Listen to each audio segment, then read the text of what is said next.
नमस्कार मेरी प्यारी लॉयल फैमिली, मैं हूं मायावी। आज के पॉडकास्ट में मैं आपके लिए बहुत डरावनी और सच्ची घटनाओं पर आधारित एक कमाल की कहानी लेकर के आ चुका हूं। साथियों, कहानी थोड़ी बड़ी है तो जाहिर सी बात है कि कमाल की स्टोरी भी है। तो मैं कहूंगा कि आप अपने कानों में ईयरफोन अच्छे से ठूंस लीजिए ताकि स्टोरी सुनते हुए कोई व्यवधान ना पड़े। साथियों, आज की कहानी हमारी एक फ्रेंड ने हमारे साथ शेयर की है, जो उसी जगह की रहने वाली है जहां पर यह बहुत ही डरावनी घटना हुई थी। और आज की कहानी मेरे ही स्टेट से जुड़ी हुई है, यानी राजस्थान से। तो जिन्होंने हमारे साथ स्टोरी शेयर की है उनका नाम है रक्षा।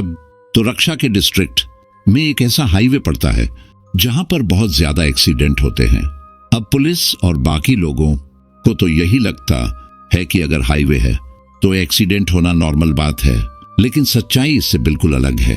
वहां के बुजुर्ग जो कहानी उस बारे में बताते हैं वह बहुत ही ज्यादा डरावनी है, और उनके कहे अनुसार तो आज भी वो चीजें वहां पर एग्जिस्ट करती हैं, जिसकी वजह से ये सभी हादसे हो रहे हैं। उस हाईवे के बीच में एक जंगल पड़ता है, और जंगल में कुछ आत्माओं का वास है जो आज से नहीं कई सालों से वहां पर रहती हुई आ रही हैं।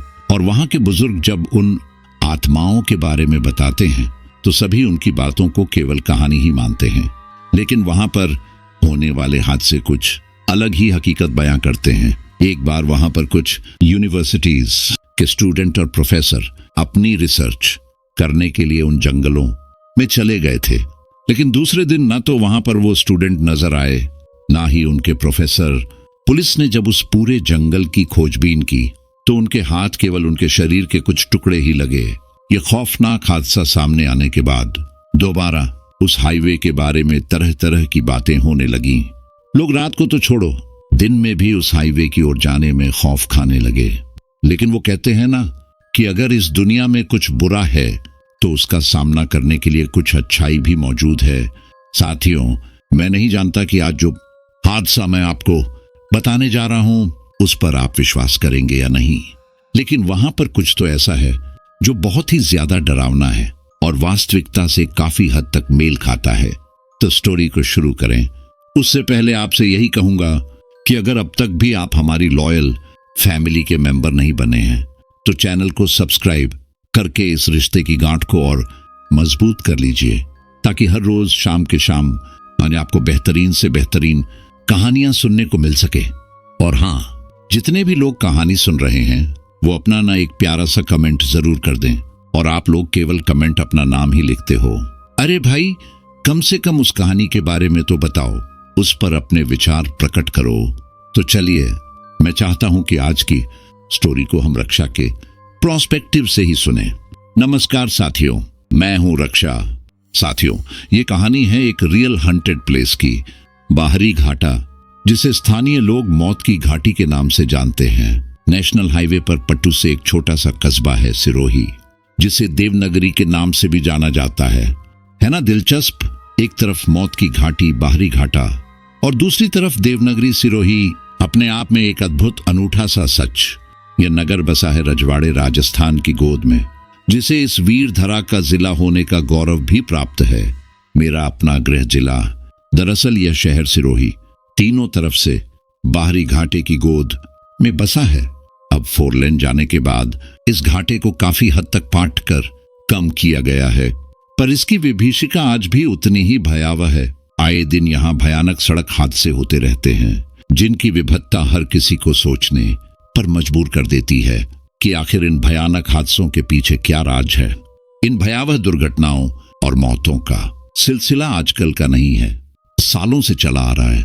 शायद जब से यह हाईवे बना तब से, या फिर उसके पहले भी कुछ हुआ हो, तो इसके बारे में कुछ कहा नहीं जा सकता।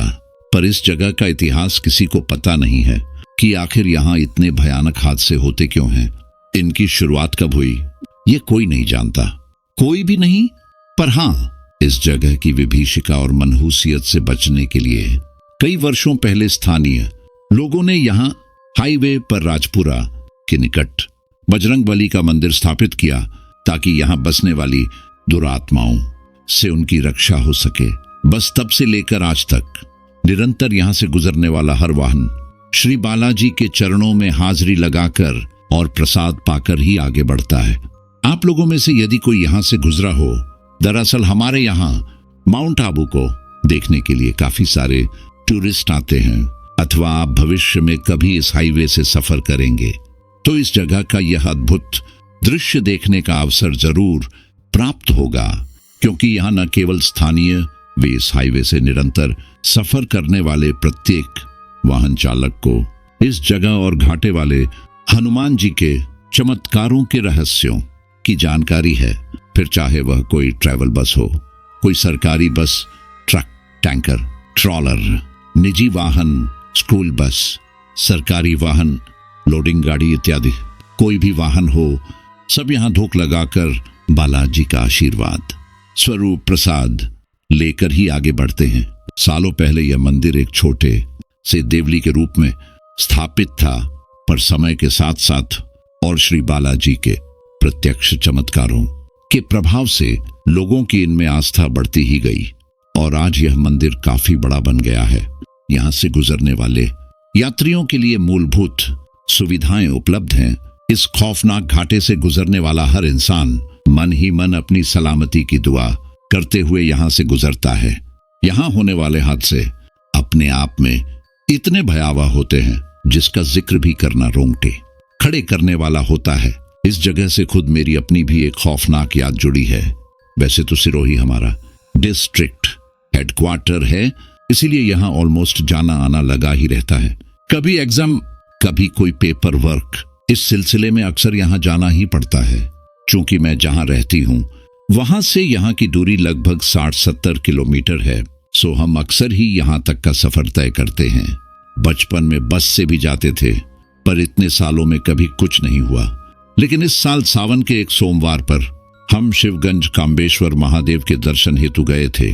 शिवगंज सिरोही शहर से भी 30 किलोमीटर आगे पड़ता है और यह सिरोही जिले की एक तहसील भी है। यहाँ जाने के लिए भी इसी हाईवे और बाहरी घाटे से होकर गुजरना पड़ता है। शिवगंज जाते समय बाहरी घाटे की टनल, जिसमें प्राकृतिक रूप से निरंतर पानी टपकता रहता है, पार करनी पड़ती है। हमारे उस सफर से ऑलमोस्ट 15-20 दिन पहले यहाँ एक बड़ा ही भयानक हादसा हुआ था, जिसमें भरी बरसात में टनल की मरम्मत करने आए कुछ श्रमिकों की जेसीबी द्वारा हटाए जा रहे मलबे के नीचे दबकर दर्दनाक मौत हो गई थी। उस दिन जाते समय तो सब कुछ नॉर्मल ही रहा, लेकिन जब हम शाम को वापस आ रहे थे, मैं, मम्मी और पापा, तब जैसे ही हमने उस टनल में प्रवेश किया, अचानक ही हमें कई चीखें एक साथ सुनाई दी और यह आवाजें तब तक आती रहीं जब तक कि हमने वह टनल पार न कर ली। वहां उस टाइम हमारी बाइक के अलावा सड़क पर सिर्फ एक ट्रक था। उस घटना के बाद हमने घर पहुंचने तक अपना मुंह तक नहीं खोला और घर आकर जब मैंने मम्मी पापा से उन आवाजों के बारे में पूछा तो मम्मी ने मुझे बताया कि उन्हें भी वह आवाजें आ रही थीं, पर पापा को कुछ भी सुनाई नहीं दिया था। उस हादसे ने सच में सोचने को मजबूर कर दिया था कि आखिर वह सब सच था या वहम। अगर वहम था तो मुझे और मम्मी को एक साथ कैसे, और अगर सच था तो पापा ने कैसे नहीं सुना। ये सवाल मैं हर रोज अपने आप से ही पूछती हूँ, पर कभी कोई जवाब नहीं मिलता। बस मिलते हैं तो और कई अनसुलझे सवाल। पर कुछ लोग होते हैं ना, जो ऐसी किसी सुपर नेचुरल पावर पर विश्वास नहीं करते और इन पैरानॉर्मल एक्टिविटीज को महज एक अंधविश्वास का नाम ही देते हैं। बस कुछ इसी तरह की मानसिकता लिए कुछ सालों पहले यहाँ सिरोही में एक नवनियुक्त IAS अधिकारी श्री कमल कुमार सक्सेना जी की पोस्टिंग हुई थी।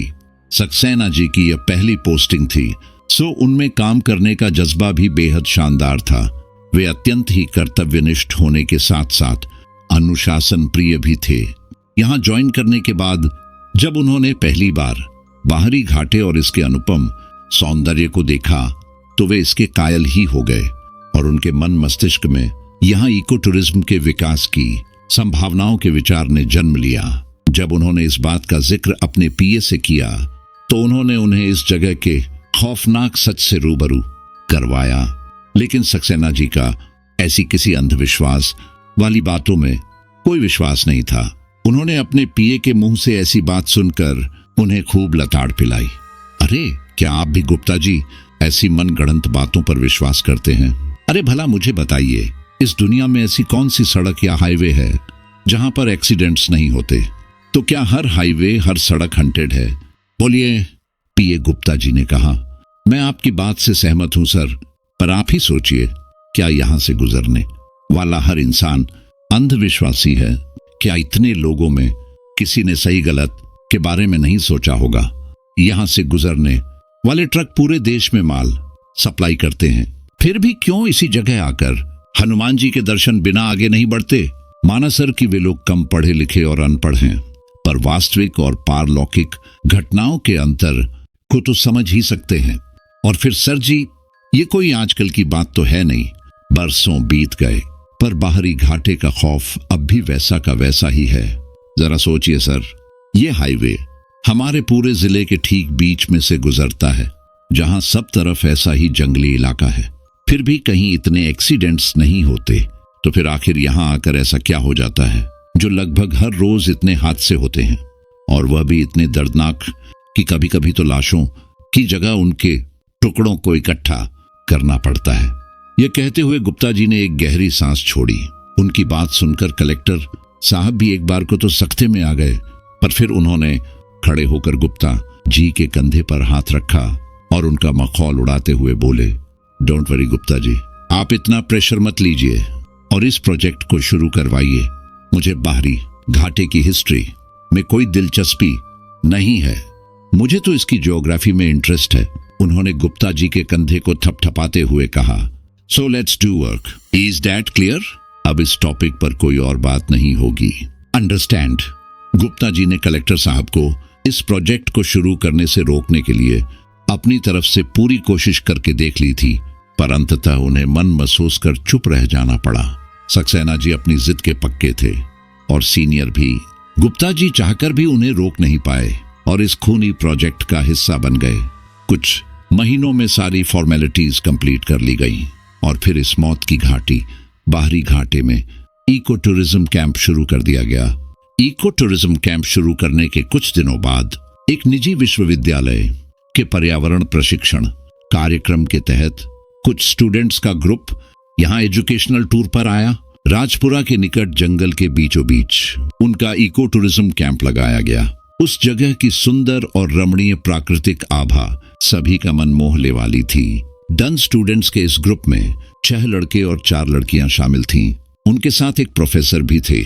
ये लोग यहाँ के प्राकृतिक वातावरण और यहाँ पैदा होने वाले धब नामक औषधीय वृक्ष के बारे में, यहाँ की मिट्टियों और जलवायु की दशाओं आदि का अध्ययन करने आए थे। सब यहाँ आकर बहुत खुश भी थे, लेकिन उन सब के बीच अगर कोई सबसे ज्यादा खुश था तो वो थे हमारे कलेक्टर साहब कमल जी। वे खुद इन लोगों का स्वागत करने यहाँ आए थे। आज उनकी कोशिश रंग लाई थी। आज तक जिस जगह को लोग शापित और मनहूस मानकर दिन में भी यहाँ से गुजरने से कतराते थे, वहीं आज ठीक इस भयानक जंगल के बीचों बीच इतने लोग 5 दिन के टूर पर आए थे। यह देखकर वे फूले नहीं समा रहे थे। वहीं गुप्ता जी के चेहरे की हवाइयां उड़ी हुई थीं, पर अब उनके वश में कुछ भी नहीं था। कलेक्टर साहब ने थोड़ा टाइम प्रोफेसर साहब और उन स्टूडेंट्स के साथ बिताया और फिर शाम ढलने से पहले सिरोही लौट गए। अब वहां उस खौफनाक जंगल के बीचों बीच वे 11 लोग हर खतरे से अनजान अपनी मस्ती में मस्त होकर अपने काम में लगे हुए थे। रात को अंधेरा गिर जाने के बाद वे सब लोग कैंप फायर जलाकर उसके इर्द गिर्द बैठे अपने प्रोफेसर के दिशा निर्देशों को सुन रहे थे। प्रोफेसर उन्हें सारी गाइडलाइंस बता रहे थे, क्या करना है, क्या नहीं करना है, जंगल में अकेले कहीं नहीं जाना है, वगैरह वगैरह। तभी अचानक उन लोगों को किसी के आने की आहट सुनाई दी। आहट सुनकर प्रोफेसर साहब सबको शांत रहने का संकेत करते हुए बोले, सब शांत हो जाओ, लगता है शायद कोई आ रहा है। एक स्टूडेंट प्रिया ने उनसे पूछा, हाँ सर, किसी के आने की आहट तो सुनाई दे रही है, पर यहाँ जंगल के बीचों बीच इतनी रात को कौन आ सकता है? वे बोले, पता नहीं प्रिया, पर कोई तो जरूर है। हंसते हुए एक लड़का दीपक बोला, कोई जानवर होगा सर, और कौन हो सकता है आधी रात को इस जंगल में? एक लड़के शिवम ने कहा, no Deepak, it's not going to be funny. कोई तो है, ये आवाज किसी जानवर के चलने की नहीं, बल्कि इंसानी कदमों के चलने की है, वो भी एक नहीं, शायद 5-6 लोगों के चलने की आवाज है। प्रोफेसर साहब बोले, शिवम ठीक कह रहा है, यकी एक नहीं, एक साथ 4-5 लोगों के चलने की आवाज है। नीलम ने पूछा, तो फिर वो लोग कौन है सर, और अब तक आए क्यों नहीं? प्रोफेसर साहब बोले, पता नहीं, शायद कोई आदिवासी लोग हों जो यहाँ आसपास कहीं रहते हों, एक स्टूडेंट रुचिका ने कहा। लेकिन सर, जहां तक मुझे पता है, सिरोही बाहरी घाटा के जंगलों में कोई आदिवासी जाति नहीं रहती। यहाँ आने से पहले मैं इस जगह के बारे में रिसर्च कर चुकी हूँ। इस टाइम मुझे कहना तो नहीं चाहिए, बट सर, प्रोफेसर साहब ने रुचिका से पूछा। बट क्या रुचिका? वो बोली, एक्चुअली सर, वो सर। प्रोफेसर साहब हंसते हुए बोले, अरे रुचिका, बट से आगे भी बढ़ो बेटा। रुचिका की खिल्ली उड़ाते हुए दीपक बोला, लगता है सर, इस जंगल में आने के बाद डर के मारे रुचिका जी की जबान ही अटक गई है शायद। दीपक पर भड़कते हुए राहुल ने कहा, जस्ट शट अप दीपक, तुम्हारी हिम्मत कैसे हुई रुचिका का मजाक उड़ाने की? राहुल के इस बिहेवियर को देखकर सब शॉक्ड हो गए। रुचिका भी अनकंफर्टेबल हो गई। सब उसके तथा राहुल की तरफ बड़ी ही अजीब नजरों से देख रहे थे। वहां का माहौल एकदम शांत सा हो गया था। प्रोफेसर साहब यौवन के इस जोश को समझ रहे थे और साथ ही अचानक सबके सामने अपने लिए राहुल द्वारा किए गए इस प्रतिकार से असहज हुई। रुचिका की मनोदशा भी उनसे छिपी नहीं थी, इसीलिए माहौल को फिर से नॉर्मल करते हुए वे बोले, बी साइलेंट एवरीवन। हाँ तो रुचिका, तुम कुछ बता रही थी? वह बोली, जी सर, एक्चुअली जहां तक मैंने सुना है, यह जगह नॉर्मल नहीं है। रुचिका के मुंह से यह बात सुनकर सब शौक होकर एक दूसरे का मुंह ताकने लगे। प्रोफेसर साहब भी कुछ समझ नहीं पा रहे थे कि आखिर रुचिका कहना क्या चाहती है, इसीलिए उन्होंने फिर उससे पूछा, क्या मतलब, तुम कहना क्या चाहती हो रुचि? उसने कहा, सर, मुझे समझ नहीं आ रहा कि मैं आप सबको कैसे बताऊं। एक्चुअली सर, लोगों का मानना है कि इस बाहरी घाटे में बुरी आत्माओं का वास है। यह जगह शापित है सर। प्रोफेसर साहब बोले, व्हाट? ये तुम क्या कह रही हो रुचिका?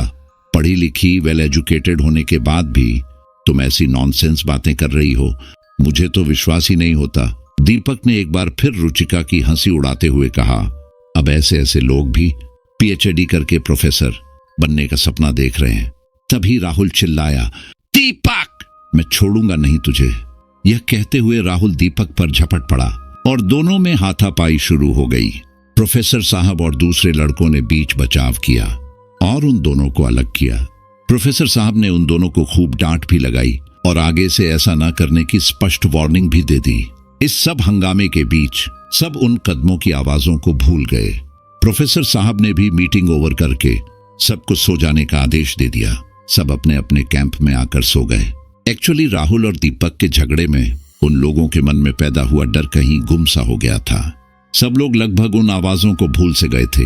रुचिका और ग्रुप में शामिल 3 और लड़कियां, प्रिया, स्नेहा और नीलम, चारों एक ही बड़े से कैंप में सो रही थीं। उनका कैंप बाकी के 2 कैंपों से थोड़ी दूरी पर था, जिनमें प्रोफेसर साहब और ग्रुप में शामिल लड़के रुके हुए थे। लड़कियों का कैंप ठीक बीच में था ताकि वे सेफ रहें और रात में घबराएं नहीं। सब लोग अपने अपने कैंप में सो चुके थे, पर रुचिका अब भी जागी हुई थी। उसके दिमाग में राहुल द्वारा किया गया अग्रेसिव बिहेवियर घूम रहा था। उसकी समझ में यह नहीं आ रहा था कि आखिर राहुल ने उसके लिए अचानक ऐसा बिहेव क्यों किया। उसके दिमाग में यही सब घूम रहा था कि तभी उसे वापस वही कदमों की आहट सुनाई देने लगी। ये आवाजें सुनते ही उसका दिल बैठ गया। जो डर उसके दिलो दिमाग से मिट चुका था, उसने फिर अंगड़ाई ली। डर के मारे रुचिका ने अपनी चादर माथे तक खींच ली और उसमें दुबक कर सोने का नाटक करने लगी। पर वो आवाजें तो निरंतर तेज ही होती जा रही थीं। ऐसा लग रहा था मानो कुछ लोग तेजी से चलकर उनकी तरफ आ रहे हों। अंततः जब उससे सहा नहीं गया, तब उसने हिम्मत करके अपनी फ्रेंड प्रिया, स्नेहा और नीलम को जगाया।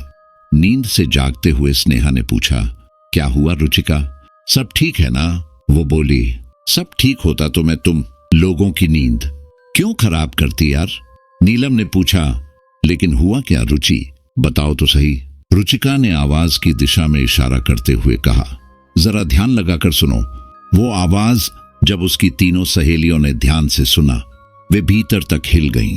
कंपाती स्वर में प्रिया बोली, ये तो वही आवाज है जो हमें बाहर आ रही थी। स्नेहा बोली, हाँ यार, अब हम क्या करें? नीलम ने कहा। आई थिंक हमें सर को जगाना चाहिए। रुचि ने कहा। तुम ठीक कह रही हो नीलम, पर नीलम ने पूछा, पर क्या रुचि?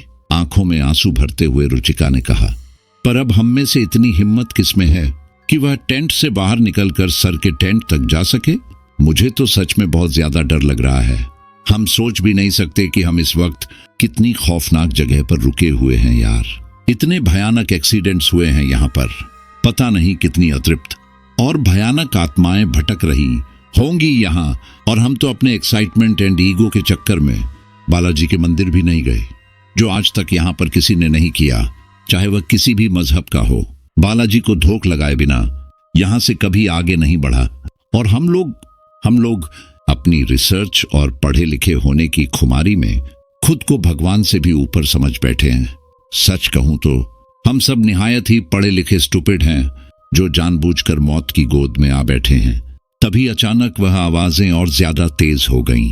ऐसा लग रहा था मानो उन लोगों के टेंट के जस्ट बाहर कुछ लोग घूम रहे हों, जिन्हें वे चारों लड़कियां अच्छी तरह से महसूस कर पा रही थीं। डर के मारे उनकी सिसकियां निकल रही थीं, आंखों में आंसू और होठों पर प्रार्थनाएं। वे चारों एक दूसरे से ऐसे लिपट कर बैठी थीं जैसे कोई छोटा सा बच्चा डरावनी कहानियां सुनकर अपनी मां से लिपट जाता है। जंगल के बीचों बीच नेटवर्क आना तो इम्पॉसिबल था, इसलिए फोन करके भी वे अपने किसी सहपाठी अथवा प्रोफेसर से हेल्प नहीं ले पा रही थीं। इसलिए उस टाइम बैठकर वह मंजर देखने के अतिरिक्त उनके पास और कोई विकल्प ही नहीं था। डर का यह भयानक तांडव कुछ देर चलने के बाद स्वतः ही समाप्त हो गया। वह भयानक आवाजें आना बंद हो गई। कुछ देर के लिए तो रुचिका और उसकी सहेलियों को इस बात पर विश्वास ही नहीं हुआ कि वह आवाजें सच में बंद हुई भी हैं या नहीं। इसीलिए आवाजें बंद होने के कुछ देर बाद भी वे सब यूं ही स्थिर बैठी रहीं। लेकिन फिर जब काफी देर तक कोई हलचल नहीं हुई, तो हिम्मत करके रुचिका ने धीरे से टेंट के कपड़े के पास जाकर कान लगाकर सुनने की कोशिश की। बाहर से कोई आवाज नहीं आ रही थी। तब जाकर उन सब ने राहत की सांस ली। लेकिन उस रात उन चारों में से किसी को भी नींद नहीं आई। डर के मारे उन चारों लड़कियों ने एक दूसरे का हाथ थामे बैठे बैठे ही वह रात गुजारी। उस रात एक एक पल गुजारना उनके लिए भारी से भारी होता जा रहा था। जैसे तैसे डर के साए में उन चारों ने वह खौफनाक रात गुजारी। जैसे ही सुबह सूरज की पहली किरण फूटी, वे सब भागकर प्रोफेसर साहब के पास पहुंची। डर के मारे रात भर न सो पाने के कारण उन चारों के चेहरे का रंग उड़ा हुआ था। उन्हें इस तरह बदहवास सा देखकर प्रोफेसर साहब शॉक होते हुए बोले, अरे गर्ल्स, क्या हुआ तुम सबको? यूं बदहवास होकर भागती हुई कहां से आ रही हो? अभी तक रेडी भी नहीं हो? देखो सारे बॉयज रेडी हैं और तुम सब अभी तक। उन चारों को ऐसी हालत में देखकर सब लड़के भी वहां जमा हो गए। रुचि ने कहा, वो एक्चुअली सर, हम कुछ कहना चाहते हैं आपसे। प्रोफेसर साहब थोड़ा गंभीर होते हुए बोले। हाँ तो बोलो, एनी प्रॉब्लम? किसी ने कुछ बदतमीजी की क्या? प्रिया बोली, नो सर। प्रोफेसर साहब बोले, तो फिर बात क्या है बेटा? जल्दी बताओ, हमें रिसर्च के लिए जंगल में भी जाना है, ज्यादा देर करना ठीक नहीं है। स्नेहा ने कहा, we know sir, but sir actually हम सब कल पूरी रात सो नहीं पाए। प्रोफेसर साहब ने पूछा, सो नहीं पाए? But why? आंखों में भय के आंसू भरते हुए रुचिका ने कहा, वो किसी के चलने की आहट आधी रात को फिर शुरू हो गई थी। और तो और सर, कल रात हमने कुछ लोगों को हमारे टेंट के आसपास घूमते हुए महसूस भी किया था। प्रोफेसर साहब चौंक कर बोले, व्हाट? तो फिर तुमने उसी टाइम मुझे इन्फॉर्म क्यों नहीं किया बेटा? तुम सबको उसी टाइम मेरे पास आना चाहिए था। प्रिया बोली, हम बहुत डरे हुए थे सर, हमारे लिए तो सांस लेना भी मुश्किल हो रहा था उस टाइम। प्रोफेसर साहब बोले, मैं समझ सकता हूं। यह कहते हुए वे ग्रुप के बॉयज की तरफ मुड़े और अपनी आवाज में वजन भरते हुए लड़कों की तरफ कड़क आवाज में पूछा, कौन था वह? किसने की है ये शरारत?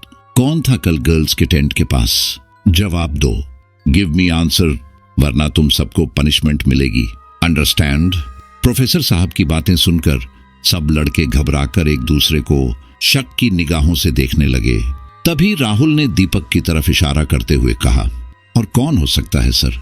ये काम इसी दीपक का है। कल रात हम सबके सामने इस बेहुदा इंसान ने रुचिका के साथ जो बिहेवियर किया था वह हम सब अच्छी तरह से जानते हैं। मुझे पूरा यकीन है कि यह बेहुदा हरकत इसी कमीने की है। दीपक ने अपनी सफाई देते हुए कहा, अरे नहीं, मैंने कुछ नहीं किया सर। सीरियसली, मैं तो कल भी सिर्फ मजाक कर रहा था। राहुल ने फिर दीपक पर तंज कसते हुए कहा, उसे मजाक नहीं कहते हैं दीपक, तुम रुचिका की इंसल्ट कर रहे थे। दीपक बोला, अरे मेरे भाई राहुल, यार माफ कर दे मुझे। मैं रुचिका जी से भी सबके सामने कल वाले मजाक के लिए हाथ जोड़कर माफी मांगता हूँ, पर सर मैं कसम खाकर कहता हूँ मैंने कुछ नहीं किया।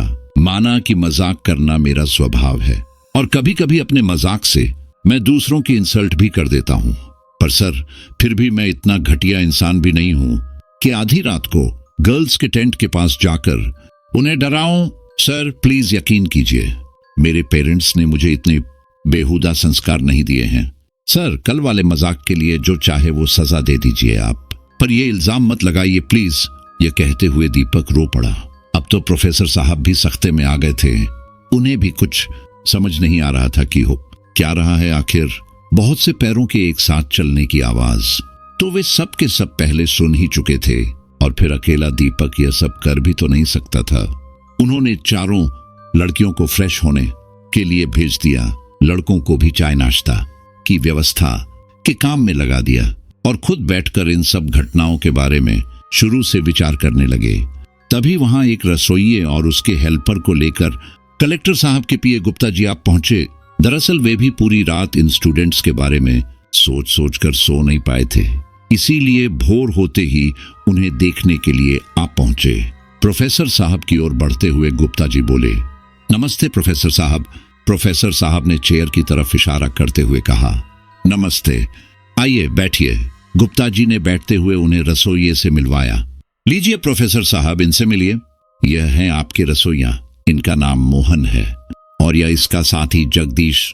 ये लोग आज से 5 दिन तक रोज इसी टाइम आ जाया करेंगे और शाम को 5-5:30 बजे तक रात का खाना जल्दी बनाकर चले जाएंगे।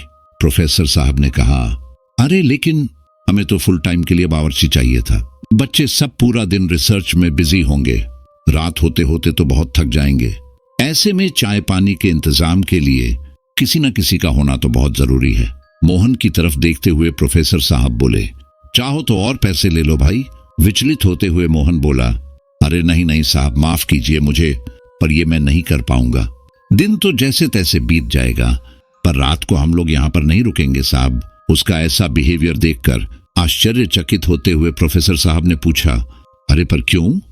तब गुप्ता जी ने उन्हें समझाते हुए कहा, प्रोफेसर साहब कोई फायदा नहीं है, आप चाहे कितने भी ज्यादा पैसों का लालच दे दीजिए, पर आपको इस पूरे शहर में ऐसा कोई हलवाई नहीं मिलेगा जो रात में यहाँ आप लोगों के साथ रुके।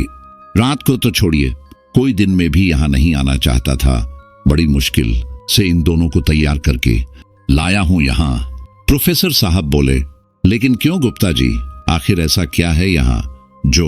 और इससे पहले कि आगे कुछ बोलते, गुप्ता जी ने उन्हें अपने हाथ से रोकने का इशारा करते हुए मोहन और जगदीश से जाकर अपने काम में लग जाने को कहा। उन दोनों के जाने के बाद गुप्ता जी बोले, हाँ तो प्रोफेसर साहब क्या कह रहे थे आप? प्रोफेसर साहब बोले, मैं कुछ नहीं कह रहा हूं गुप्ता जी, बस आपसे यह जानना चाहता हूं कि आखिर ऐसा है क्या यहाँ कि लोग इतना डरते क्यों हैं इस जगह के नाम से? उनकी बात सुनकर गुप्ता जी थोड़ा मुस्कुराए। उन्हें मुस्कुराते हुए देखकर प्रोफेसर साहब चकित होते हुए बोले, कमाल है गुप्ता जी, इतनी सीरियस बात पर भी आप मुस्कुरा रहे हैं। आई एम सॉरी, बट मैंने कोई जोक तो नहीं सुनाया है। गुप्ता जी बोले, अरे क्षमा कीजिए प्रोफेसर साहब, मेरा मकसद आपकी बात का मजाक बनाने का नहीं था। मैं तो बस यह सुनकर मुस्कुरा दिया था कि आप दूसरे लोगों की बात कर रहे हैं, पर इस वक्त आपके दिलो दिमाग पर जो अनकहे अनदेखे भय की लकीरें उभर रही हैं, उनसे तो बस यही पता चलता है कि खुद आप भी कहीं ना कहीं उसी भय से ग्रसित हैं, जिस डर से यहाँ के लोग हर रोज मुखातिब होते रहते हैं। यह कहते हुए गुप्ता जी ने अपनी बात खत्म की। प्रोफेसर बोले, आप ठीक कह रहे हैं गुप्ता जी, यहाँ कुछ तो अजीब जरूर है, पर वह क्या है ये ना तो मैं जानता हूं और ना ही मैंने कभी देखा है, पर जो कुछ कल रात यहाँ हुआ वो सच में बहुत ही ज्यादा आश्चर्यजनक था। गुप्ता जी ने पूछा, कल रात? कल रात क्या हुआ था यहाँ प्रोफेसर साहब? तब प्रोफेसर साहब ने उन्हें रात का सारा घटनाक्रम और सुबह लड़कियों के मुंह से सुना वाकया कह सुनाया। ये सब बातें सुनकर गुप्ता जी सकते में आ गए। राम राम राम। हे भगवान! प्रोफेसर साहब, कल रात आप लोगों ने जो कुछ सुना वह सब ना तो कोई वहम था और ना ही कोई मानवीय घटना। यह तो पारलौकिक घटना थी, पैरानॉर्मल एक्टिविटी। प्रोफेसर साहब ने पूछा, ये आप क्या कह रहे हैं गुप्ता जी? गुप्ता जी ने प्रोफेसर साहब को आगाह करते हुए कहा, मैं सच कह रहा हूं प्रोफेसर साहब, और मेरी मानिए तो आप भी इस जगह को छोड़ दीजिए। आज ही जान रहेगी तो ऐसे कई रिसर्च और कर लेंगे आप सब, पर अब यह जगह छोड़ देने में ही भलाई है आप लोगों की। प्रोफेसर बोले, मैं आपकी सलाह मानता हूं गुप्ता जी, पर अब मेरे हाथ में कुछ नहीं है। इस प्रोजेक्ट को कैंसिल करने के लिए कोई बहुत ज्यादा ठोस कारण चाहिए होगा, क्योंकि यूनिवर्सिटी मैनेजमेंट इस रीजन को बिल्कुल भी एक्सेप्ट नहीं करेगा, और फिर हमारे पास ऐसा कोई सबूत भी तो नहीं है कि यहाँ स्टूडेंट्स की जान को खतरा है। अब तो हमें यह प्रोजेक्ट पूरा करना ही पड़ेगा। आई होप शायद जैसे कल की रात सेफली गुजर गई, वैसे ही यह 4 रातें भी गुजर जाएंगी। गुप्ता जी ने कहा, भगवान आप सबकी रक्षा करें। अच्छा, मैं चलता हूँ प्रोफेसर साहब, ऑफिस जाना है। अगर कुछ तकलीफ हो तो जरूर याद कीजिएगा। उनसे हाथ मिलाते हुए प्रोफेसर साहब बोले, जी जरूर। गुप्ता जी के जाने के बाद प्रोफेसर साहब और सब स्टूडेंट्स ने चाय नाश्ता करके रिसर्च के लिए फील्ड में जाने का प्लान तैयार किया और सबको 2-2 के ग्रुप में बांट दिया और खुद सबका सुपरविजन करना डिसाइड किया। साथ ही साथ किसी को भी ज्यादा दूर ना जाने का इंस्ट्रक्शन भी दे दिया। सब स्टूडेंट्स अपनी अपनी सुविधानुसार अलग अलग दिशाओं में आगे बढ़े। सब लोगों के जाने के बाद अब कैंप में 2 ही लोग थे, वह रसोइया और उसका साथी। वे लोग दोपहर के खाने की तैयारी कर रहे थे। रसोइये मोहन का साथी जगदीश टैंकर से पानी भरने के लिए बाल्टी लेकर कैंप के पीछे गया। वह टैंकर से बाल्टी भर ही रहा था कि अचानक उसे अपने पीछे किसी के खड़े होने का आभास हुआ। उसे लगा शायद मोहन है, इसलिए वह बिना पलटे ही बोल पड़ा, अरे मोहन भाई, जरा बाल्टी देखना, मैं हल्का होकर आता हूं। यह कहते हुए वह टैंकर के पीछे झाड़ियों की तरफ भागा। थोड़ी देर बाद जब वह लौट कर आया तो देखा टैंकर का वाल्व बंद है और बाल्टी भी भरी हुई है। उसने बाल्टी उठाकर मोहन को कोसते हुए कहा, ये मोहन भाई भी ना, अरे जब बाल्टी भर ही गई थी तो साथ ले जाते ना। वाल्व बंद करके बाल्टी वहीं छोड़ दी, मानो मेरा काम करने से उनका ओहदा घट जाएगा। अभी कोई जंगली जानवर मुंह मार देता पानी में तो इसी तरह बड़बड़ाते हुए वह पानी लेकर मोहन के पास पहुंचा। उसे झुंझलाया देखकर मोहन ने पूछा, अरे भाई जगदीश, क्या हुआ तुझे? ऐसे पपीते के जैसे मुंह क्यों फुला है तेरा? झुंझलाए हुए जगदीश ने कहा, ये आप मुझसे पूछ रहे हो मोहन भाई? अरे जब वाल्व बंद कर ही दिया था तो बाल्टी भी उठा लाते, हाथ नहीं घिस जाते आपके? इतना सा काम कर लेते तो भरी बाल्टी वहीं छोड़कर आ गए। अगर कोई जानवर मुंह मार लेता तो? आश्चर्य से मोहन ने जगदीश से पूछा, कौन सी बाल्टी? क्या बोल रहा है जगदीश? मैं तो कब से बैठकर यहाँ सब्जियां काट रहा हूँ, मैंने कब आकर वाल्व बंद कर दिया? माथा तो ठीक है ना तेरा? चकित होते हुए जगदीश ने कहा, क्या मतलब आपका मोहन भाई? मतलब आप ये कह रहे हो कि आप टैंकर की तरफ आए ही नहीं? अपनी बात पर जोर देते हुए मोहन बोला, अरे हाँ भाई, नहीं आया मैं। जगदीश ने फिर मोहन से कहा, देखो मोहन भाई, अगर आप मजाक कर रहे हो तो बता दो यार, ये बाहरी घाटा है, प्लीज यहाँ पर ऐसे मजाक मत करो। मोहन ने सफाई दी, क्या बोल रहे हो जगदीश? बहरा गए हो क्या? कहा ना मैंने, मैं यहाँ से हिला तक नहीं हूँ। अरे इतना काम पड़ा है सामने और मैं वहां आकर तुम्हारा काम क्यों करूंगा भाई? जगदीश ने फिर कहा, इसका मतलब आप वहां नहीं आए और टैंकर का वाल्व भी आपने बंद नहीं किया? मोहन झुंझला कर बोला, अरे हाँ भाई, मैंने नहीं किया। जगदीश बोला, तो फिर मेरे पीछे कौन था? और वो वाल्व, वो किसने बंद किया?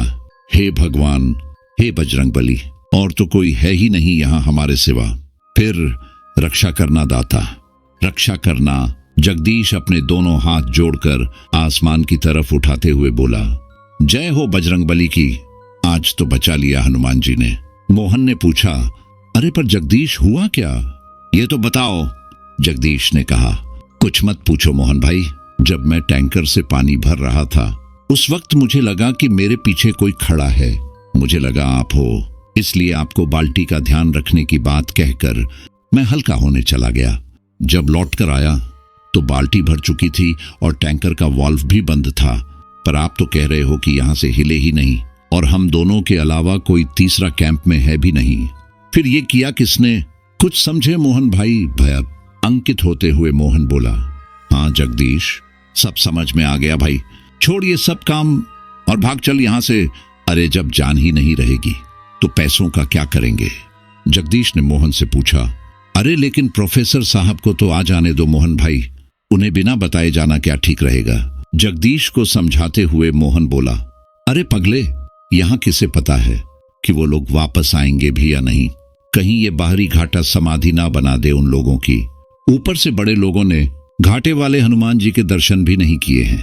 अब ऐसे गुमानी लोगों के लिए हम काहे को अपनी जिंदगी खतरे में डालें? अरे मूर्ख बाबा ने हमको चेतावनी दिलवाकर बचा लिया है। ये बालाजी का संकेत है, इसे समझ और चला चल यहां से। जगदीश को भी उसकी बात ठीक लगी और वे दोनों बजरंग बली का नाम लेकर वहीं से अपनी बाइक पर भाग छूटे, वह भी बिना किसी को बताए। यहां दूसरी तरफ स्टूडेंट्स अपनी रिसर्च के लिए अलग अलग ग्रुप्स में आगे बढ़ रहे थे। वे लोग पेड़ पौधों, खासकर धव के पेड़ की तस्वीरें ले रहे थे। उनकी पत्तियां, मिट्टी के सैंपल और जो भी उन्हें रिसर्च के लिए चाहिए था वे चीजें इकट्ठा कर रहे थे। शिवम और दीपक इसी धुन में बाकी सबसे काफी दूर आ गए थे और उन्हें इस बात का ध्यान भी नहीं था। शिवम ने दीपक से कहा, अरे यार दीपक, बाकी सबकी आवाज नहीं आ रही है, कहीं ऐसा तो नहीं कि हम लोग सबसे अलग हो गए हैं? दीपक ने कहा, अरे होंगे यहीं कहीं, तुमको क्या करना है, अपना काम करो ना यार।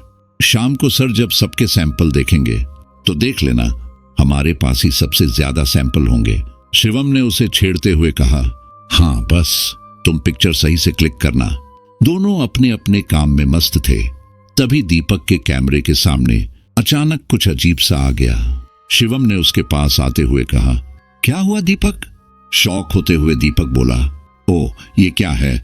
दीपक ने कहा, पता नहीं यार, कुछ अजीब सा आया था कैमरे के सामने, लेट मी चेक। यह कहते हुए दीपक ने फोटो रिवाइंड किया। उन दोनों ने फोटो रिवाइंड करके जैसे ही देखा उनके होश ही उड़ गए। शिवम ने पूछा, अजीब सा लेकिन क्या? घबराते हुए शिवम ने कहा, दीपक ये क्या है?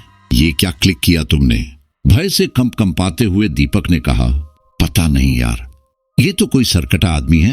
दीपक बोला, मुझे यहाँ कुछ ठीक नहीं लग रहा है शिवम, और इससे पहले कि हमारी हालत भी इस फोटो की तरह हो जाए, भाग चलते हैं यहाँ से। दीपक ने कहा, हाँ यार शिवम, तुम ठीक कह रहे हो, चलो यहाँ से जल्दी। यह कहते हुए दीपक ने शिवम का हाथ पकड़ा और दोनों कैंप की तरफ भागने लगे। वहीं दूसरी तरफ प्रिया और रुचिका भी अपने काम में लगी हुई थीं। तभी उन्होंने देखा एक बहुत लंबे कद वाला काला दुबला पतला आदमी अचानक ही ठीक उनके सामने से हवा के झोंके किसी तेज रफ्तार से निकल गया। अचानक हुई इस भयावह घटना ने उन दोनों के भी रोंगटे खड़े कर दिए और वे दोनों भी बिना वक्त गंवाए सीधे अपने कैंप की ओर भागी। प्रोफेसर साहब भी इन भूतिया हरकतों से अछूते नहीं रहे। वे भी सुपरविजन के लिए अलग अलग ग्रुप्स के पास जा जाकर उनके काम को ऑब्जर्व कर रहे थे। इसी कड़ी में जब वे नीलम और स्नेहा के ग्रुप को ऑब्जर्व करके राहुल और मानव के ग्रुप की ओर बढ़े, तब रास्ते में उन्हें एक छोटी सी बच्ची बैठी रोती हुई सी दिखाई दी। उस भयानक जंगल में उस छोटी सी बच्ची को इस तरह अकेले रोता देखकर प्रोफेसर साहब को अचरज हुआ। वे सोच में पड़ गए कि आखिर इस भयानक और निर्जन जंगल में इतनी छोटी बच्ची आई तो आई कहां से। उसे देखकर उन्हें गुप्ता जी की कही एक एक बात याद आ रही थी, जो उनके मन को एक अनजाने भय के आगोश में ढकेल रही थी।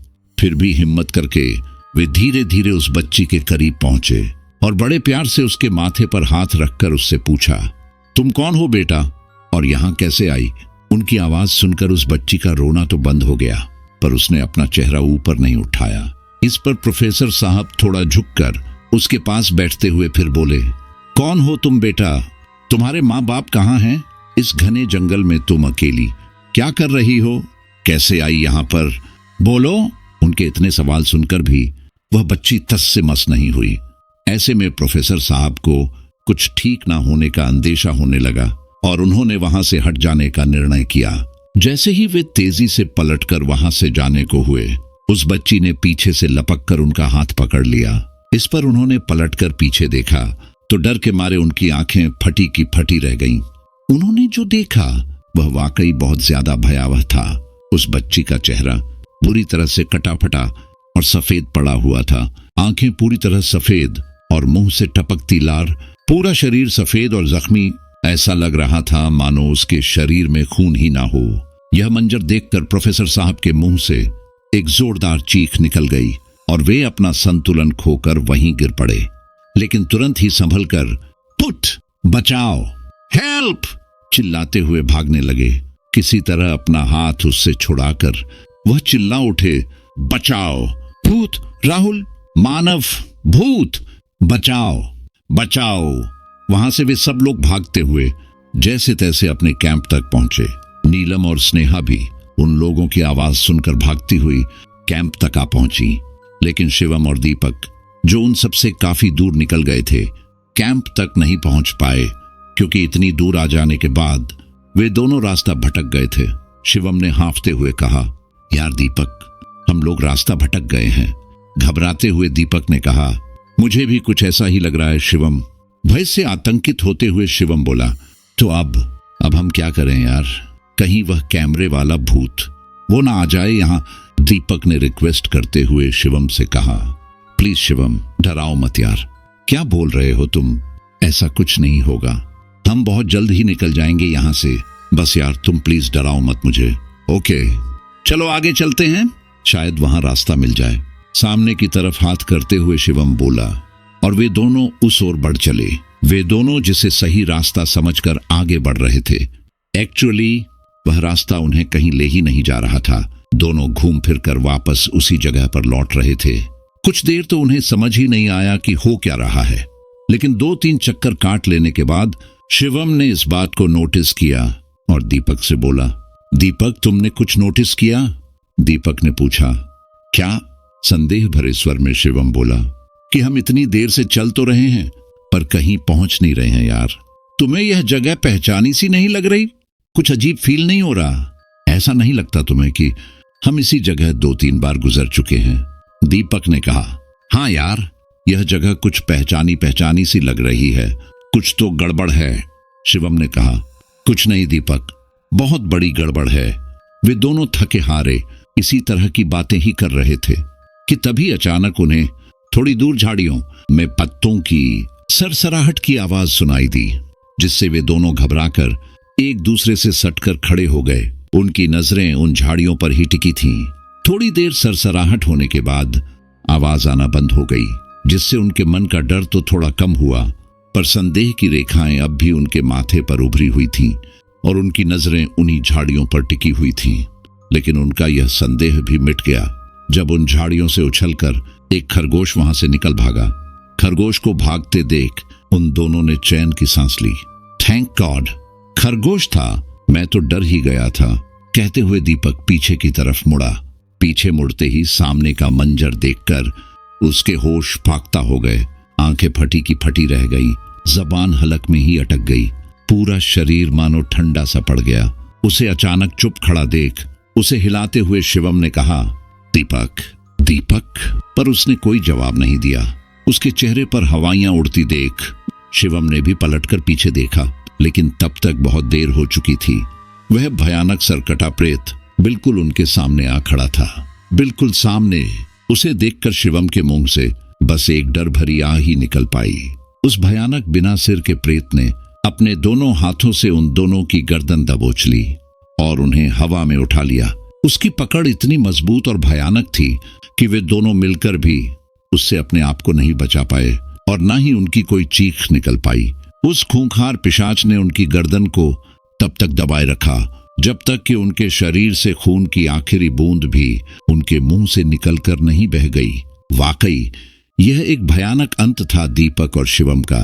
उस मंजर की कल्पना से ही तन सिहर उठता है, रूह कांप जाती है। ऐसी दर्दनाक और भयानक मौत। काश वो दोनों प्रोफेसर साहब की बात मान जाते और अकेले इतनी दूर ना निकलते, तो शायद इतनी जल्दी उनका इतना बुरा अंजाम ना होता। वहीं इस खौफनाक हकीकत से बेखबर प्रोफेसर साहब और उनके साथी कैंप में उनके लौटने का इंतजार कर रहे थे। उन लोगों में से भी कुछ ने उस भयानक हकीकत का सामना किया था, लेकिन अब भी कुछ इन घटनाओं की भयावहता से अनजान थे। पर प्रोफेसर साहब, रुचिका और प्रिया की हालत देखकर उन्हें भी उस भय का अनुभव हो रहा था। जिस डर को वे लोग भुगत चुके थे, उन सब ने उस भयानक जगह से निकल जाने का मन बना लिया था। यूनिवर्सिटी मैनेजमेंट चाहे इस बात को माने या न माने, पर अब उन लोगों का वहां रुकने का कोई इरादा नहीं था। लेकिन शिवम और दीपक के न आने के कारण वे लोग अब भी वहां रुके हुए थे। झुंझलाते हुए राहुल बोला, ओ नो, 1 बज गया है, थोड़ी देर में शाम हो जाएगी। पर ये दीपक 1 नंबर का नमूना है और शिवम को भी टाइम का कुछ ख्याल नहीं। पता नहीं कितना दूर निकल गए हैं ये लोग। सर, मुझे नहीं लगता ये दोनों शाम होने से पहले यहाँ आने वाले हैं। हम बेकार ही इनके इंतजार में टाइम वेस्ट कर रहे हैं। ऐसे तो यही रात हो जाएगी। हताश होते हुए प्रोफेसर साहब बोले, लेकिन हम इंतजार करने के सिवा और कर भी क्या सकते हैं राहुल? उन्हें इस भयानक जंगल में अकेले छोड़कर भी तो नहीं जा सकते। और अब हम में से किस में इतनी हिम्मत है जो उन लोगों को ढूंढने उस जंगल में जा सके? प्रोफेसर साहब को समझाते हुए राहुल ने फिर कहा, फिर भी सर, यहां बैठकर इंतजार करने का मतलब है अपनी मौत को दावत देना। जरा सोचिए सर, अगर आज हमें यहीं पर रात हो गई तो हम में से कोई नहीं बचेगा।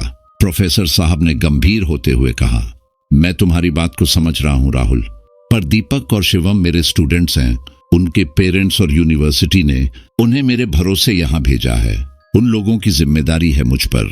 उन्हें लिए बिना मैं यहां से नहीं जाऊंगा। हाँ, अगर तुम लोग चाहो तो जा सकते हो, मैं तुम सबको नहीं रोकूंगा। उनकी बात सुनते ही रुचिका बोल पड़ी, नो सर, हम लोग आपको छोड़कर कहीं नहीं जाएंगे सर। कहीं नहीं, उसकी हाँ में हाँ मिलाते हुए स्नेहा बोली। रुचिका ठीक कह रही है सर, जाएंगे तो सब साथ जाएंगे, वरना कोई नहीं जाएगा। अनुराग ने कहा, यस सर, और आई थिंक यहां बैठकर इंतजार करने से तो अच्छा है कि हम लोग शिवम और दीपक को ढूंढने के लिए फिर से उस जंगल में जाएं। भयाकुल होते हुए प्रोफेसर साहब बोले, तुम ठीक कह रहे हो अनुराग, पर अब हम में से किस में इतनी हिम्मत है कि वापस उस भूतिया जंगल में जाए? अनुराग ने अपनी योजना बताते हुए कहा, आप ठीक कह रहे हो सर, हम में से कोई भी अकेले वहां नहीं जा सकता, पर अगर हम सब एक साथ वहां जाएं तो हमें डर भी नहीं लगेगा और हमारा काम भी हो जाएगा, साथ ही साथ हम सेफ भी रहेंगे सर।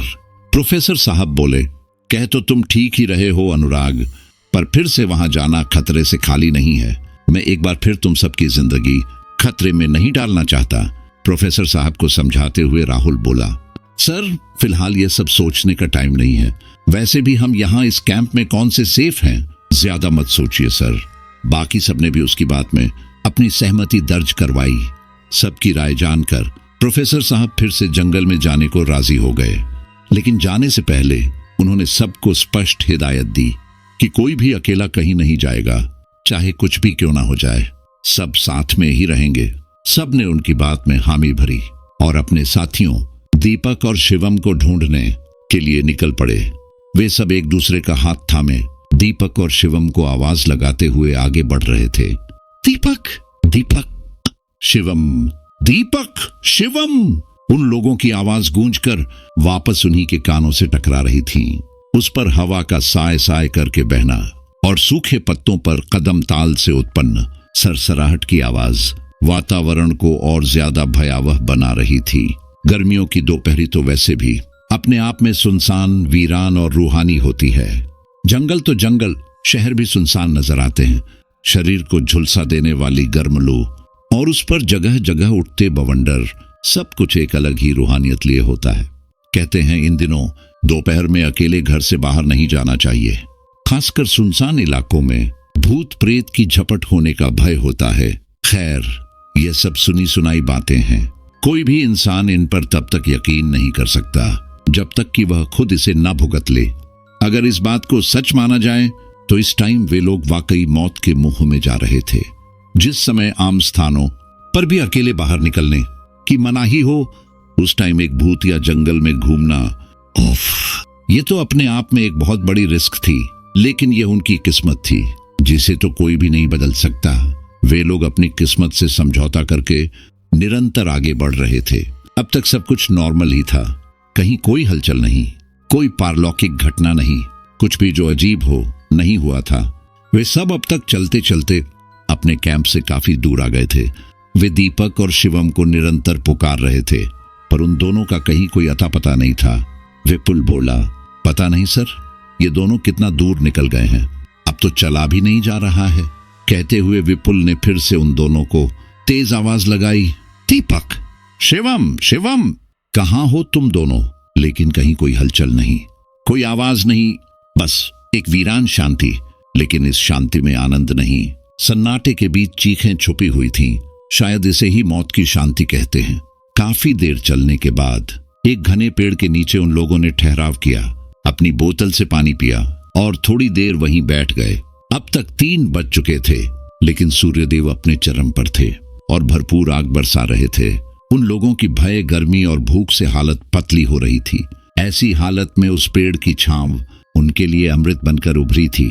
उस घने पेड़ की छांव में वे लोग सुकून की सांस ले रहे थे, अपनी थकान उतार रहे थे। तभी एकाएक उन्हें किसी चीज के टूटने की आवाज और किसी के जोर जोर से हाहा कर सांसें लेने तथा कुछ चबाने जैसी आवाज आने लगी। अचानक से यह डरावनी आवाजें सुनकर कुछ देर के लिए सब चौंक गए। वह भय जो अब तक सब कुछ शांत रहने की वजह से उनके दिल के किसी कोने में जा दुबका था, फिर फन उठाने लगा। लेकिन फिर भी वे अपने दोस्तों को ढूंढना चाहते थे, इसीलिए पूरी हिम्मत करके अपना समस्त साहस बटोर कर वे लोग उस आवाज वाली दिशा में आगे बढ़े। पता नहीं वहां क्या होगा, ऐसे प्रश्न उस समय उन सबके दिमाग में लगातार उठ रहे थे। उन सबको किसी न किसी अनजाने भय ने घेर लिया था। वे लोग जब उस जगह पर जा पहुंचे जहां से वह भयानक आवाजें आ रही थीं, वहां उन लोगों ने झाड़ियों की ओट से छिपकर सामने का जो मंजर देखा, उसे बता पाना रूह कांप देने वाला था। वहां दीपक और शिवम की लाशें पड़ी थीं और उन पर वह बिना सिर वाली प्रेतात्मा अपने वहशीपन का नंगा नाच कर रही थी।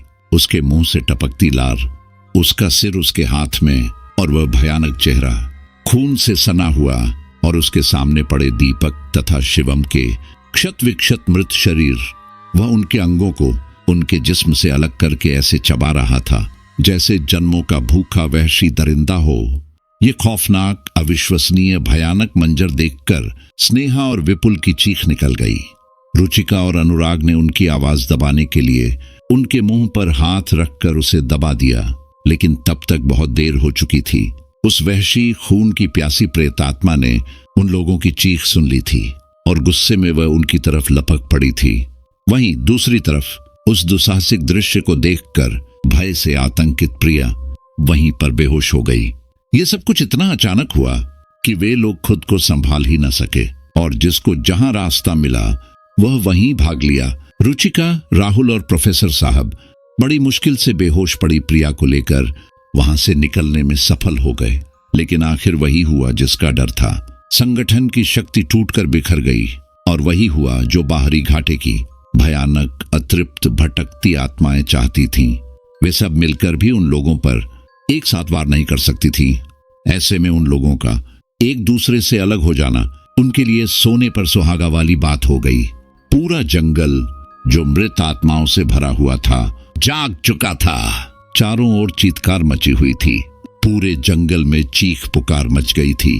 जोर जोर से हंसने, रोने, चीखने, चिल्लाने की सैकड़ों आवाजें पूरे जंगल में गूंज रही थीं। मारवाड़ी में ऐसी घटना को बावसी जागना कहते हैं। बहुत से लोगों ने इस अविश्वसनीय और दुर्लभ घटना को अपनी आंखों से देखा है, अपने कानों से सुना है। बावसी जागरण का मतलब एक साथ कई भयानक और अतृप्त, भटकती हुई पिशाची आत्माओं के एक साथ प्रकट होने से है। स्टूडेंट्स के इस ग्रुप ने भी आज इस दुर्लभ और अकल्पनीय पारलौकिक घटना को प्रत्यक्ष रूप से देख लिया था। बावसी जागरण की घटना को देखने के बाद कभी कोई जीवित नहीं बचता। कुछ लोग इस घटना को देखते ही भय से अपने प्राण त्याग देते हैं। कुछ लोग पागल होकर धीरे धीरे इन दुरात्माओं का ग्रास बन जाते हैं। कोई बिरला इंसान ही इस भयानक घटना को देखने के बाद सही सलामत जी पाता है। उस भयावह वातावरण में जहां चारों ओर सिर्फ और सिर्फ पिशाच प्रेतों का विकराल क्रंदन सुनाई दे रहा हो, ऐसे में किसी भी आम इंसान का इतनी देर टिक पाना संभव ही नहीं था। ऊपर से वे सब लोग एक दूसरे से अलग हो गए थे। इस पिशाची माया और खौफनाक जानलेवा आवाजों के चलते एक एक करके उन सबके माथे की नसें फटने लगी थीं। ये खौफनाक आवाजें उनके कानों में और शरीर पर तेजाब की तरह जल रही थीं।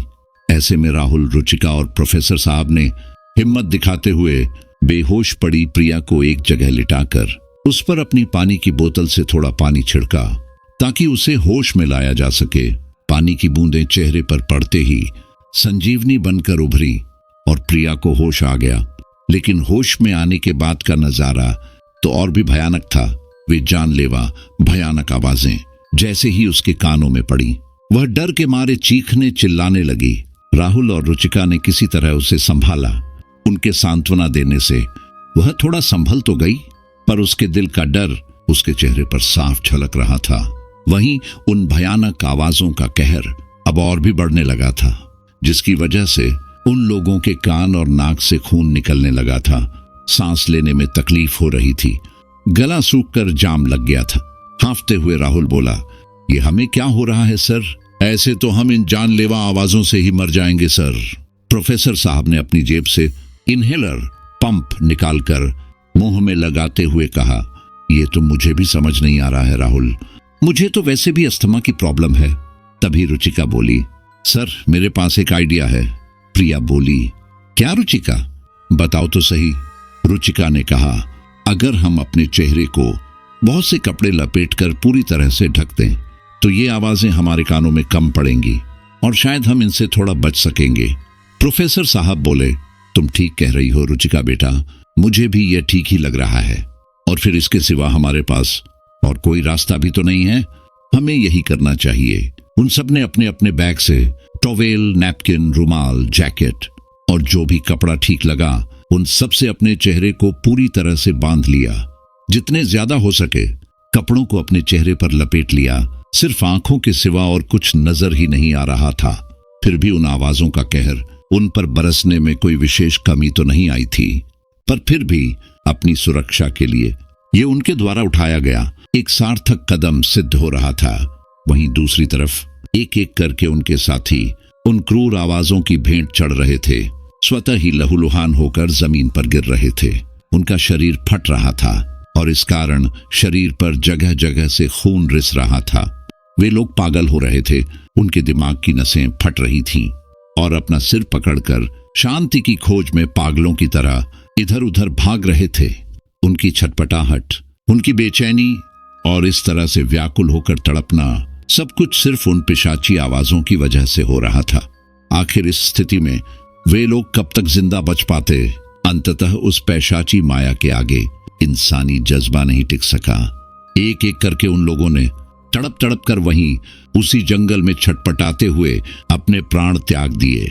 उन राक्षसी आवाजों की सबसे पहली ग्रास बनी स्नेहा और उसके बाद अनुराग, नीलम, विपुल और विराट ने भी उस जंगल के पेड़ों से सिर पटक पटक कर अपनी जान दे दी।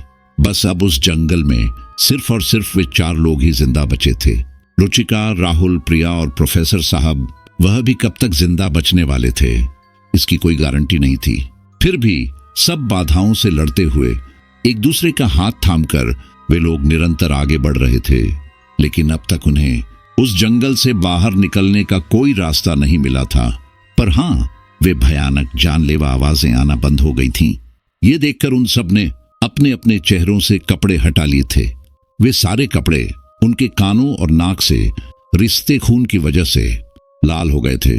शरीर के दूसरे हिस्सों से भी खून रिसने के कारण उनके पहने हुए कपड़े भी लाल हो गए थे। पर अब गनीमत इस बात की थी कि वे खूनी आवाजें आना बंद हो गई थीं, जिसके फलस्वरूप उनके शरीर से खून रिसना भी बंद हो गया था। पर उनका दर्द उस समय उनके सिवा कोई और नहीं समझ सकता था। कंटीले पथरीले रास्तों पर चलते चलते बुरी तरह थक चुके प्रोफेसर साहब बोले, मैं बहुत थक गया हूं, अब मुझसे और नहीं चला जाएगा। प्रोफेसर साहब को समझाते हुए राहुल ने कहा, सर प्लीज थोड़ी हिम्मत कीजिए सर। 3 बज चुके हैं, शाम होने वाली है और इस वक्त हम इस जंगल में किस जगह पर हैं ये खुद हम भी नहीं जानते। ना तो हाईवे मिल रहा है और ना ही हमारा कैंप। पता नहीं हमारे साथी भी इस वक्त कहाँ होंगे, जिंदा भी होंगे या नहीं। प्लीज सर, हमें चलना ही होगा। हम यहाँ रुककर रेस्ट नहीं कर सकते। पता नहीं अगले ही पल क्या हो जाए। यहाँ कुछ कहा नहीं जा सकता सर। प्लीज सर, चलिए यहाँ से। हताश होते हुए प्रोफेसर साहब बोले, मैं तुम्हारी बातों को समझ रहा हूँ राहुल, पर मैं क्या करूं? अब मेरे पैरों में जान ही नहीं बची है। एक काम करो, तुम तीनों मुझे यहीं छोड़कर चले जाओ, क्योंकि अब मेरा आगे चल पाना मुश्किल है। उन्हें एक पेड़ के सहारे बिठाते हुए राहुल ने कहा, नहीं सर, हम आपको इस तरह छोड़कर नहीं जा सकते। ठीक है, आप यहाँ कुछ देर आराम कर लीजिए। हम आपके पैर दबाते हैं, हो सकता है इससे आपको थोड़ा आराम मिले। रुचिका और प्रिया ने भी इस बात में अपनी सहमति दर्ज करवाई। उन्होंने प्रोफेसर साहब को थोड़ा पानी पिलाया। फिर राहुल और रुचि उनके पैर दबाने लगे तथा प्रिया अपनी डायरी से उनके लिए हवा करने लगी, ताकि उन्हें जल्दी से आराम मिले और उनकी थकावट दूर हो सके। अपने स्टूडेंट्स का यह रूप देखकर प्रोफेसर साहब की आंखों में आंसू आ गए। आज उन्हें विश्वास हो गया कि आजकल की जनरेशन भी अपने गुरु का आदर करना बखूबी जानती है। थोड़ी देर आराम करने के बाद भी प्रोफेसर साहब उस स्थिति में नहीं आए थे कि आगे चल सकें, पर उन बच्चों को देखकर उन्होंने अपनी संपूर्ण इच्छा शक्ति एकत्र करके आगे चलने का फैसला किया। वे लोग अपना सामान उठाकर आगे बढ़े। प्रोफेसर साहब का बैग राहुल ने कैरी कर लिया था। हालांकि वह भी थक कर चूर हो चुका था, लेकिन फिर भी एक नौजवान होने के नाते उसने अपनी हिम्मत बनाई रखी थी, ताकि बाकी सब भी हिम्मत बनाए रखें। रुचिका और प्रिया भी ब्रेव यंग गर्ल्स बनकर उसके साथ कदम से कदम मिलाकर चल रही थी। वे लोग अभी कुछ कदम ही चले थे कि अचानक उन्हें किसी बूढ़े आदमी के खांसने की आवाज सुनाई दी, जिसकी वजह से वे सब लोग भयभीत होकर एक दूसरे का मुंह ताकने लगे। उस भयानक भूतिया जंगल में कोई भी आवाज सुनकर सिहर उठना एक स्वाभाविक सी बात थी। भय से थरथराती आवाज में प्रिया बोली, ओ माय गॉड, अब ये क्या बला है? राहुल ने कहा, क्या पता यार, अब क्या नई मुसीबत आने वाली है। उन दोनों की बात सुनकर रुचिका बोली, तुम लोग इधर उधर ध्यान ही मत दो और बस चलते रहो, बाकी जो होगा सो देखा जाएगा। प्रोफेसर साहब ने रुचिका की बात में सहमति जताते हुए कहा। रुचिका ठीक कह रही है, और वे लोग बिना रुके आगे बढ़ते रहे। थोड़ी देर बाद वह आवाज फिर से आई और इस बार उन्हें सामने से लाठी पकड़े हुए एक बूढ़ा आदमी आता दिखाई दिया। उसे देखते ही उसकी तरफ इशारा करते हुए राहुल बोल पड़ा, अरे सर, वो देखिए, कोई इस तरफ आ रहा है, शायद कोई बूढ़ा आदमी है। यह कहते हुए उसने अपनी बात खत्म की। अपनी आशंका व्यक्त करते हुए प्रोफेसर साहब बोले, उसे तो मैं भी देख रहा हूं राहुल, पर इस भूतिया जंगल में जहां देखने को ना तो कोई बस्ती है, ना बंधे बांधे खेत, ऐसे में ये इतना बूढ़ा आदमी यहां कैसे आ गया? मुझे तो कुछ ठीक नहीं लग रहा। रुचिका ने कहा, सर आप राइट हैं, हम यहाँ ऐसे किसी पर भी भरोसा नहीं कर सकते। हो सकता है ये भी इन भूत प्रेतों की कोई शैतानी माया हो। हमें इनसे सचेत रहना चाहिए। राहुल ने सकारात्मक सोच दिखाते हुए कहा, तुम ठीक कह रही हो रुचिका, पर मेरे दिमाग में एक और बात आ रही है। हो सकता है वह बूढ़ा आदमी इंसान ही हो और हम हाईवे के करीब आ गए हों।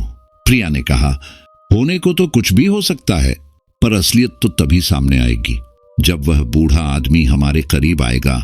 रुचिका ने प्रिया की बात में अपनी सहमति प्रकट करते हुए कहा, तुम ठीक कह रही हो Priya, we just wait and watch. अब शाम गिरने लगी थी, अंधेरा छाने लगा था।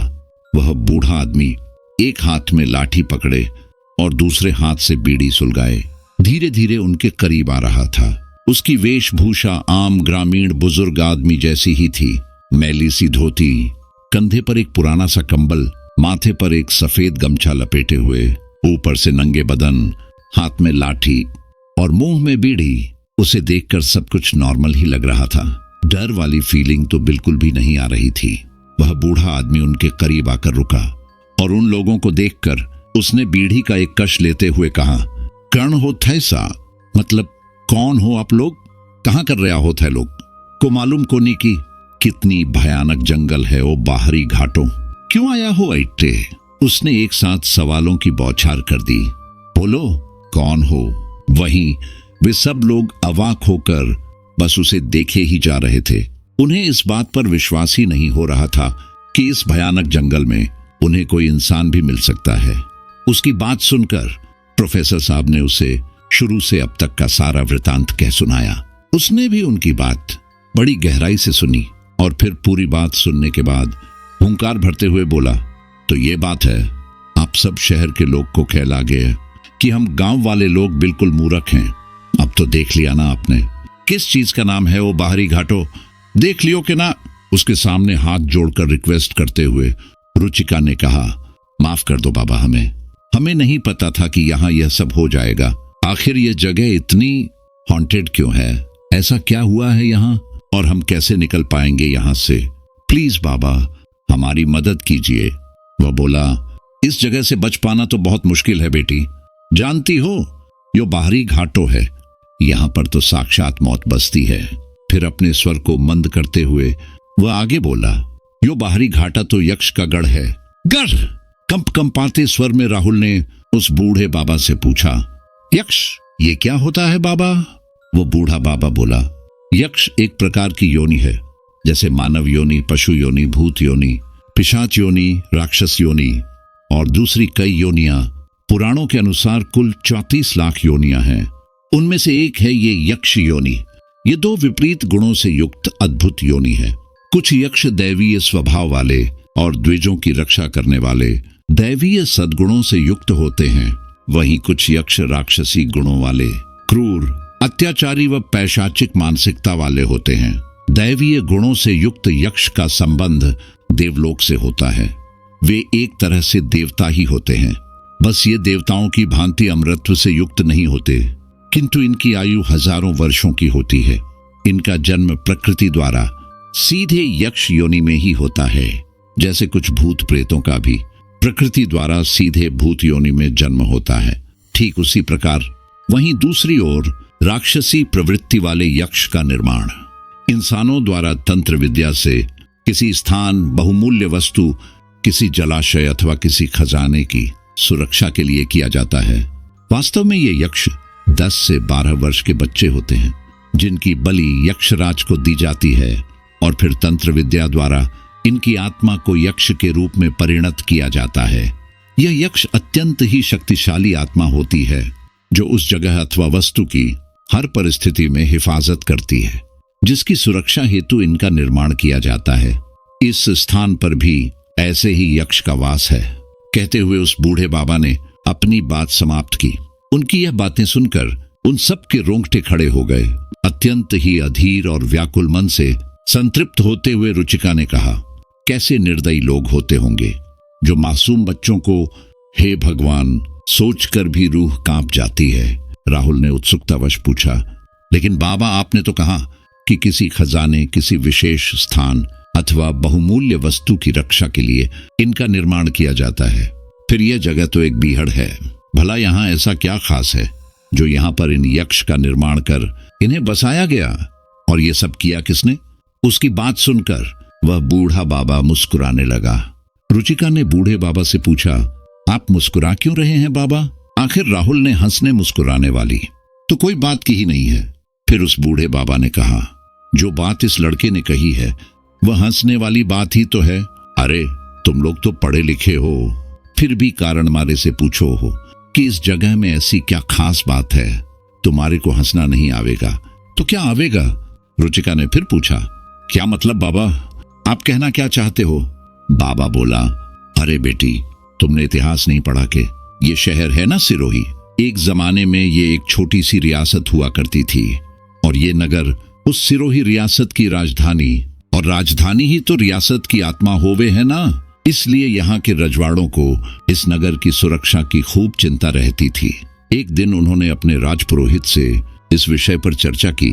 तब उन्होंने इस यक्ष विद्या के बारे में उन्हें बताया और इसका प्रत्यक्षीकरण किया गया इस बाहरी घाटे में, क्योंकि सिरोही नगर को तीनों ओर से इस बाहरी घाटे ने घेर रखा है।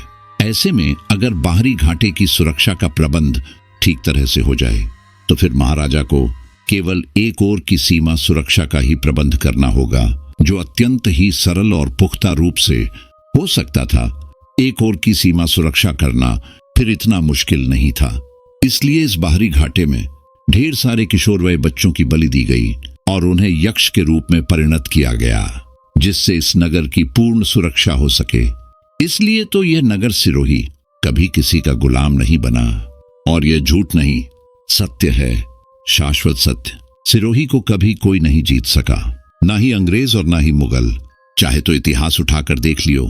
छोटी रियासत जानकर हर बड़ी से बड़ी रियासत इसे अपने राज्य में मिलाना चाहती थी, पर लाख कोशिशें करने के बाद भी सफलता न मिलने पर अंततः उसे संधि करने को विवश होना ही पड़ता था। यहां इन यक्ष की आज्ञा के बिना कोई नहीं आ सकता, कोई भी नहीं।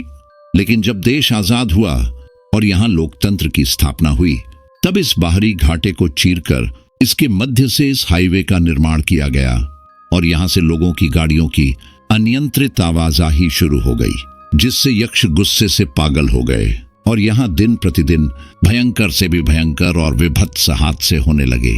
कहते हैं जब यह हाईवे बना था तब भी पत्थरों और चट्टानों के नीचे दबने से कई मजदूरों की मौत हो गई थी।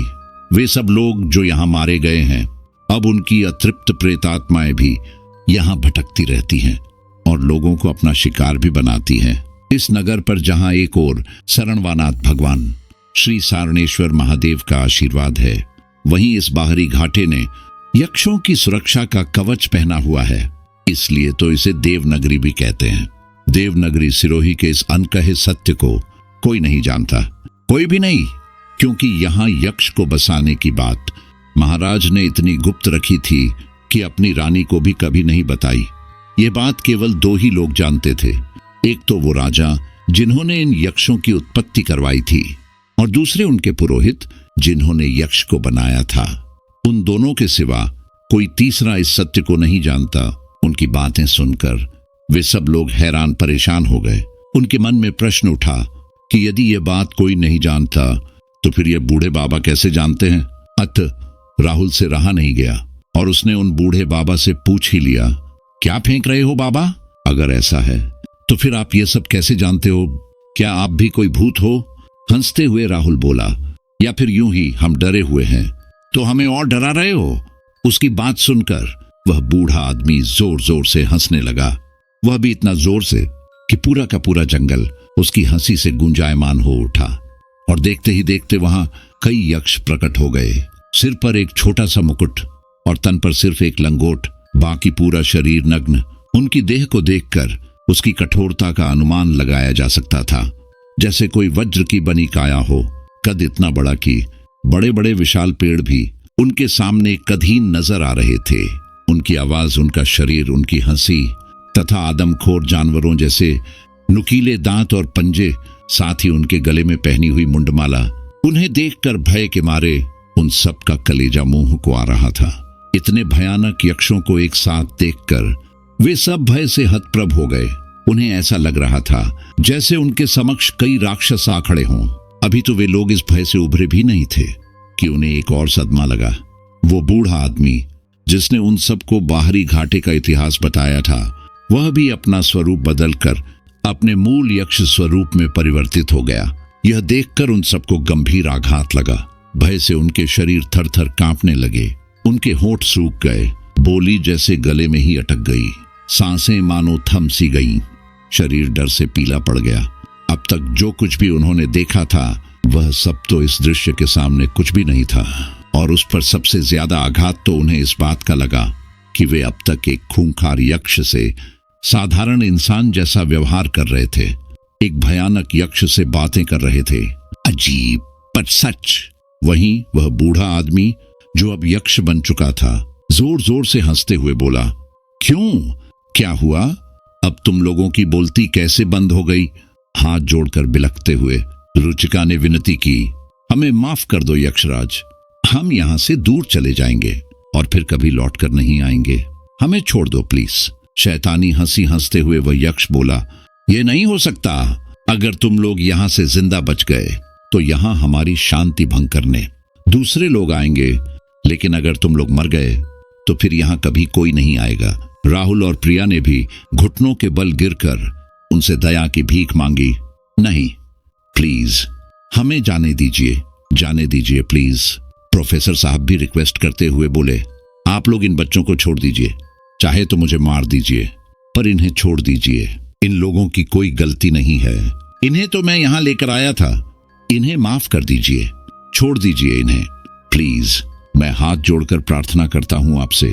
वो बोला, नहीं, ये नहीं हो सकता। तुम लोग यहां से जीवित नहीं जा सकते। और फिर अब तो तुम इस जगह के सत्य से भी अवगत हो चुके हो, जो हमारे स्वामी कभी नहीं चाहते थे कि कोई उसे जाने। अतः यह रहस्य केवल रहस्य ही रहेगा।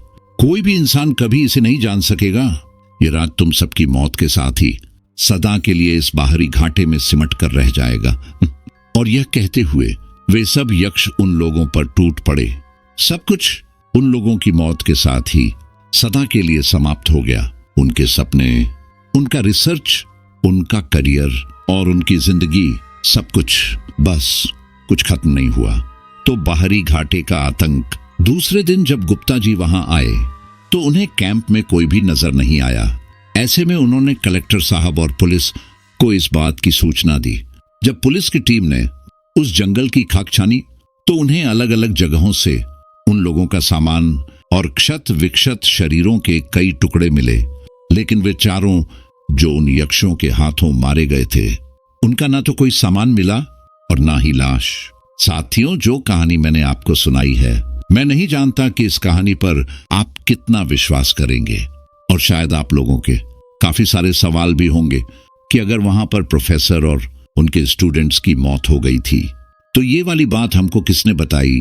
तो देखिए, शुरू में मैंने आपसे कहा था कि वहां के बुजुर्ग लोग उन आत्माओं के बारे में, यानी उन यक्षों के बारे में काफी सारी बातें बताते हैं। शायद हो सकता है कि उस राजा के साम्राज्य के खत्म होने के बाद धीरे धीरे वो चीजें बाहर आने लगी हों और आम लोगों के बीच इस तरह की धारणाएं बढ़ने लगी हों। अब दोस्तों, बिना आग के धुआं तो नहीं उठता, यानी कुछ ना कुछ तो वहां पर ऐसा हुआ होगा या कुछ लोगों ने अपनी आंखों से इन चीजों को होते हुए देखा होगा, तभी तो इस तरह की धारणाएं बनती हैं। हालांकि आज भी काफी सारे लोग उस हाईवे को नॉर्मल ही मानते हैं और ऐसी किसी भी चीज पर विश्वास नहीं करते हैं। लेकिन वहां पर जो बालाजी का मंदिर बना हुआ है और जो इंसान उस बालाजी के आगे नतमस्तक हो जाता है, उसके ऊपर ऐसी आने वाली कोई भी बला क्यों ना हो, उसे स्वयं ही बालाजी महाराज हटा देते हैं। अगर ऐसी कोई चीज नहीं होती तो वहां से गुजरने वाले आमजन उस बालाजी के मंदिर के सामने नतमस्तक नहीं होते, शायद उसे इग्नोर करते हुए निकल जाते, जैसे कि ये प्रोफेसर और स्टूडेंट निकले थे। खैर, बाकी तो जिसके ऊपर बीतती है वही इन चीजों पर विश्वास करता है। तो उम्मीद करता हूं कि यह पूरी कहानी सुनकर आपको कुछ नया अनुभव मिला होगा, कुछ नया जानने को मिला होगा और इस पूरी कहानी में आपको काफी आनंद भी आया होगा। हालांकि काफी कम लोग ऐसे होते हैं जो आखिर तक कहानी को सुनते हैं